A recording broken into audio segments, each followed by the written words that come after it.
Kita ulang kembali sejumlah berita pilihan dari Bali.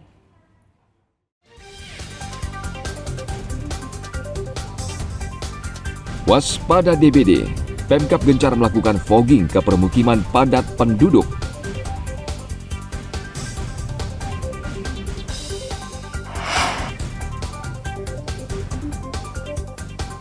Mes guru di salah satu sekolah di Kabupaten Bangli kondisinya sangat tidak layak dan tidak bisa digunakan karena rusak.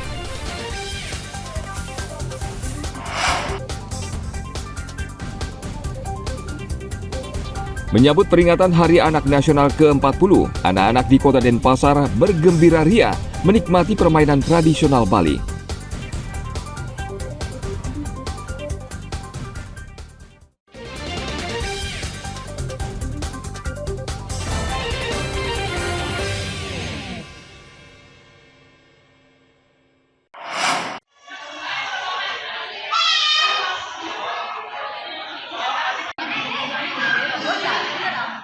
Pelaksanaan Pekan Imunisasi Nasional atau PIN Polio juga berlangsung di Kabupaten Bangli. Sekitar 25.000 anak-anak dari usia 0 hingga 8 tahun kurang 1 hari mendapat vaksinasi polio di 4 kecamatan di Kabupaten Bangli.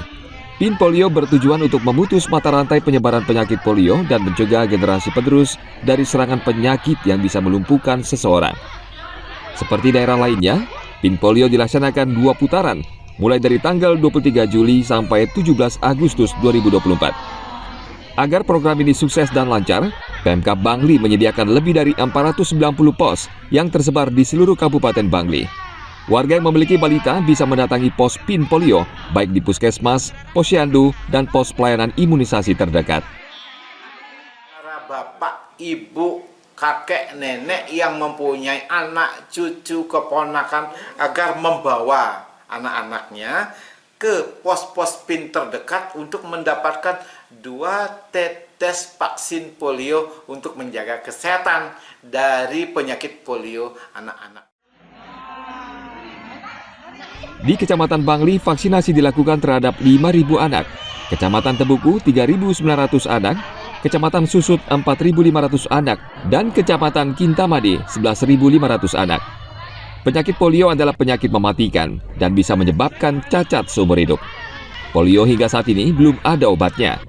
Salah satu pencegahan adalah dengan vaksinasi sejak dini. Sejauh ini di Kabupaten Bangli belum ditemukan kasus polio, dan Pemkab berusaha untuk mempertahankan kondisi dengan melakukan vaksinasi polio secara rutin dan menyeluruh. Tim Liputan melaporkan dari Kabupaten Bangli.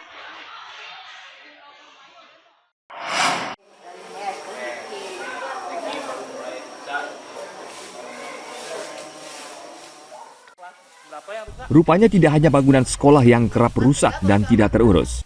Mes guru juga mengalami nasib sama, seperti mes guru di salah satu sekolah di Kabupaten Bangli. Kondisinya sangat tidak layak dan tidak bisa digunakan karena rusak termakan usia. Kondisi mes seperti ini makin memperburuk citra pendidikan nasional. Dari 168 sekolah di Kabupaten Bangli, hampir semua mes guru di sekolah rusak parah dan tidak pernah direnovasi. Mes digunakan guru yang berasal dari jauh sebagai tempat tinggal sementara. Kini perkembangan transportasi dan jalan yang semakin baik, mes lama-kelamaan tidak dimanfaatkan sehingga aset pemerintah ini menjadi mubazir. Dinas Pendidikan Pemuda dan Olahraga Bangli berencana akan mendata mes guru dan menghapuskannya dari aset pemerintah. Mungkin sekitar 15 tahun belakangan terakhir ini, kebanyakan mes itu sudah tidak digunakan lagi. Karena karena transportasi lancar, minimal ya guru itu sudah memiliki sepeda motor, apalagi dari sisi kesehatan guru juga sampai dapat gaji, juga dapat sertifikasi, sehingga guru dan rata-rata sudah memiliki alat transportasi untuk sekolahnya, sehingga mes itu sudah tidak dipergunakan, apalagi tidak ada biaya rehabilitasinya lagi, rehabnya. Sejumlah pihak menganjurkan agar lahan mes tersebut bisa dimanfaatkan sebagai fasilitas sekolah, seperti lapangan bola voli, bulu tangkis, atau fasilitas sekolah yang lain. Tim Liputan melaporkan dari Kabupaten Bangli.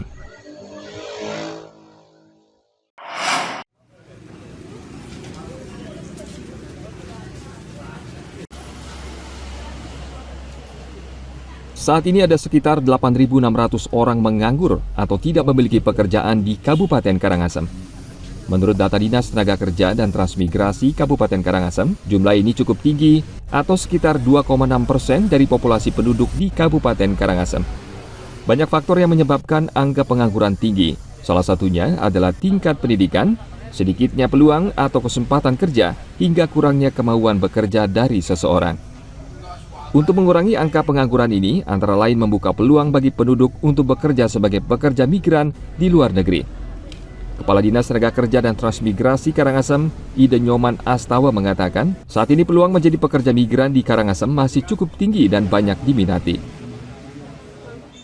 Angka pengangguran kita di tahun 2023 2,61%. Nah, berdasarkan data BPS, angka pengangguran ini menurun dari tahun 2022 yang sebesar 3,09%.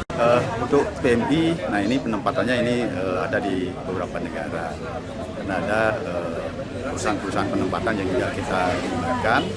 Jadi ada yang di Jepang, ada yang di kapal pesiar. Potensi di kerja di luar negeri ini memang peluangnya masih cukup besar.